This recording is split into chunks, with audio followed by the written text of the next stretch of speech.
Welcome to law simplified, जहां हम कठिन कानूनी बातों को आसान रोजमर्रा की भाषा में समझते हैं। आज हम बात करेंगे एक ऐसे टॉपिक पर जो आजकल भारत में बहुत चर्चा में है। ये है राष्ट्रपति, भारत के मुख्य न्यायाधीश और संसद के बीच का टकराव या तनाव। लेकिन ये मामला इतना जटिल क्यों है और ये हमारे लिए, आम लोगों के लिए क्यों मायने रखता है? चलिए इसे आसान रोजमर्रा की भाषा में समझते हैं। तो सबसे पहले ये समझें कि ये विवाद क्या है। हाल ही में उपराष्ट्रपति श्री जगदीप धनखड़ और कुछ बीजेपी नेताओं ने सुप्रीम कोर्ट पर सवाल उठाए। उनका कहना है कि कोर्ट संसद और राष्ट्रपति के काम में दखल दे रहा है। दूसरी तरफ सुप्रीम कोर्ट ने एक फैसला दिया कि अगर कोई राज्य का बिल राष्ट्रपति के पास जाता है तो उन्हें 3 माह में फैसला लेना होगा। लेकिन सवाल ये है कि क्या कोर्ट को राष्ट्रपति को ऐसा आदेश देने का अधिकार है और क्या संसद सबसे ऊपर है?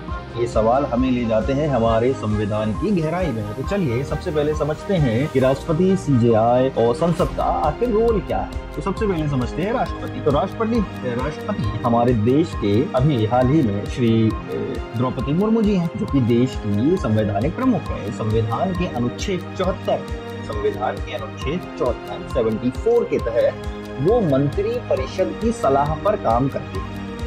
अनुच्छेद 111 कहता है कि संसद से पास बिल पर वो हस्ताक्षर कर सकते हैं, उसे वापस भेज सकते हैं या अस्वीकार कर सकते हैं। लेकिन क्या वो अनिश्चित काल तक बिल को रोक सकते हैं? यही सवाल कोर्ट ने उठाया। अब थोड़ा जानते हैं सीजेआई और सुप्रीम कोर्ट के बारे में। सीजेआई यानी चीफ जस्टिस ऑफ इंडिया, ये सुप्रीम कोर्ट के प्रमुख है। अभी सीजेआई जस्टिस संजीव खन्ना जी हैं। अनुच्छेद 124 के तहत राष्ट्रपति सीजेआई को नियुक्त करता है। सुप्रीम कोर्ट का काम है कि संविधान की व्याख्या करना और यह सुनिश्चित करना कि कानून संविधान के अनुसार हो। अब समझते हैं संसद के बारे में। संसद हमारे देश की कानून बनाने वाली संस्था है, जिसमें लोकसभा, राज्यसभा शामिल है। अनुच्छेद 368 कहता है कि संसद संविधान में संशोधन कर सकती है, लेकिन वो संविधान की बुनियादी संरचना, जिसे हम बेसिक स्ट्रक्चर कहते हैं, उसे नहीं बदल सकती। ये बेसिक स्ट्रक्चर, जो बुनियादी संरचना है, ये क्या है? जैसे न्यायपालिका की स्वतंत्रता, लोकतंत्र और शक्तियों का जो बंटवारा है, इस तरह। अब आते हैं विवाद। तो हाल ही में तमिलनाडु के गवर्नर ने कुछ बिल राष्ट्रपति के पास भेजे और राष्ट्रपति ने उन पर कोई फैसला नहीं लिया।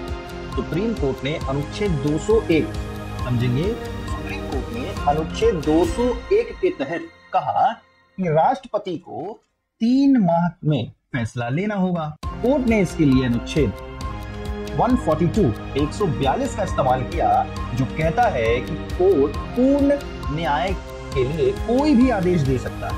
लेकिन उपराष्ट्रपति जगदीप धनखड़ और कुछ नेताओं ने कहा कि ये कोर्ट का हद पार कर रहा है। उनका कहना है कि संसद सबसे बड़ी है क्योंकि वो हम भारत के लोग की आवाज है।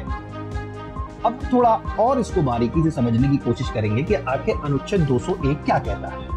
ये कहता है कि अगर गवर्नर कोई बिल राष्ट्रपति के पास भेजता है तो राष्ट्रपति उसे स्वीकार या अस्वीकार कर सकता है। लेकिन कोर्ट ने कहा कि इसमें एक समय सीमा होनी चाहिए, वरना ये लोकतंत्र के खिलाफ है। अब समझेंगे अनुच्छेद 142 क्या कहता है। ये कोर्ट को विशेष शक्ति प्रदान करता है कि वो ऐसा आदेश दे सकता है जो न्याय के लिए जरूरी हो। लेकिन कुछ लोग कहते हैं कि कोर्ट इसका दुरुपयोग कर रहा है। समझेंगे अनुच्छेद 368, जो की बात करता है बेसिक स्ट्रक्चर। 1973 के केशवानंद भारती केस में कोर्ट ने कहा कि संसद संविधान बदल सकती है, लेकिन उसकी बुनियादी संरचना को नहीं बदल सकती। यानी कोर्ट संसद के कानूनों की जांच कर सकता है। अब इसे और आसान तरीके से समझिए। मान लीजिए आप अपने मोहल्ले की पंचायत हैं, आप नियम बनाते हैं, लेकिन एक जज कहता है कि आपके नियम गलत हैं। आप कहेंगे हम तो चुने हुए हैं, तुम हमें कैसे रोक सकते हो?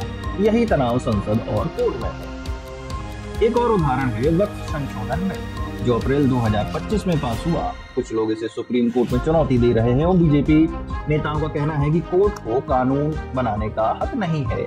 अब इस विवाद का असर क्या है अगर कोर्ट और संसद में टकराव बढ़ा तो लोकतंत्र कमजोर हो सकता है, लेकिन अगर कोर्ट चुप रहे तो क्या संसद कोई भी कानून बना सकती है, भले वो संविधान के खिलाफ हो? ये सवाल हमें सोचने पर मजबूर करते हैं। तो ये मामला सिर्फ नेताओं या जजों का नहीं है, बल्कि हमारे लोकतंत्र का है। संविधान ने तीनों, राष्ट्रपति, संसद और कोर्ट को अलग अलग शक्तियां दी हैं ताकि कोई एक ताकतवर ना बन सके। लेकिन क्या ये शक्तियां संतुलन में हैं? आप क्या सोचते हैं, कमेंट में बताएं। और अगर आपको ये वीडियो पसंद आया तो लाइक करें, शेयर करें, सब्सक्राइब करें। मिलते हैं अगले वीडियो।